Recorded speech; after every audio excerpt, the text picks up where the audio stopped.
ಅಪ್ಪ ಅವನ್ ನೋಡ್ಬೇಕನ್ನಿಸ್ತೈತೆ ಅವ್ವ.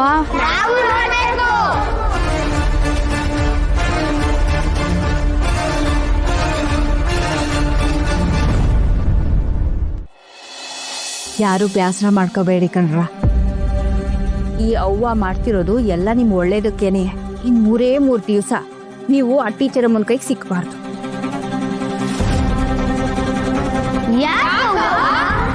ಅವಳು ಸರಿ ಇಲ್ಲ. ಮಾಯಾಮ್ನೆ ನಿಮ್ ತಲೆ ಎಲ್ಲ ಕೆಡಿಸ್ತಾಳೆ.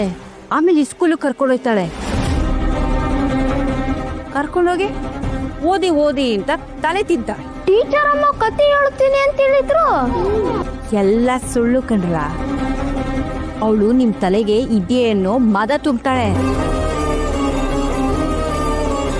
ಹಂಗೇನಾದ್ರೂ ನೀವೆಲ್ಲ ಓದ್ಬಿಟ್ರೆ ನಿಮ್ಮ ಅಪ್ಪ ಅವನ್ ಬಿಟ್ಟು ಹೋಗ್ಬೇಕಾಯ್ತದೆ.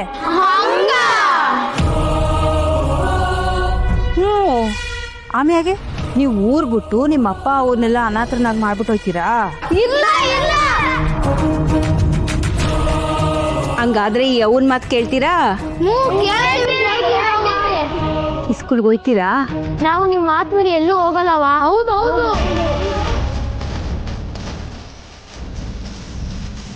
ನೀವು ಹೋಗು ಅಂದ್ರೆ ಮಾತ್ರ ಈ ಸ್ಕೂಲಿಗೆ ಹೋಗೋದು.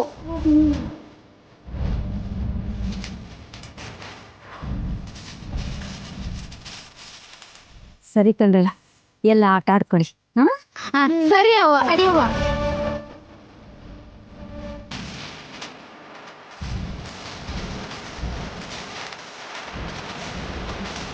ಈ ಊರಿನ ಮಕ್ಕಳೆಲ್ಲ ಭುವನೇಶ್ವರಿ ಅವ್ರ ಮಾತನ್ನ ಕೇಳ್ತಾರೆ. ಮಕ್ಕಳು ಭವಿಷ್ಯಕ್ಕೋಸ್ಕರ ನಾನು ಕೇಳ್ಬಿಡ್ಲಾ? ಅವತ್ತು ಅವ್ರು ಹೇಳ್ದಾಗೆ ಈಗಲೇ ಓಡೋಗಿ ಅವ್ರ ಕಾಲಿಡ್ಕೊಂಡು ನಾನು ಹಣೆ ಅವ್ರ ಪಾದಕ್ಕೆ ಹಚ್ಚಿ ಕ್ಷಮೆ ಕೇಳ್ಬಿಡ್ಲಾ?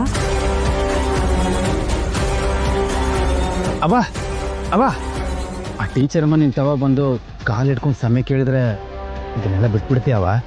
ಸಾಧ್ಯನೇ ಇಲ್ಲ.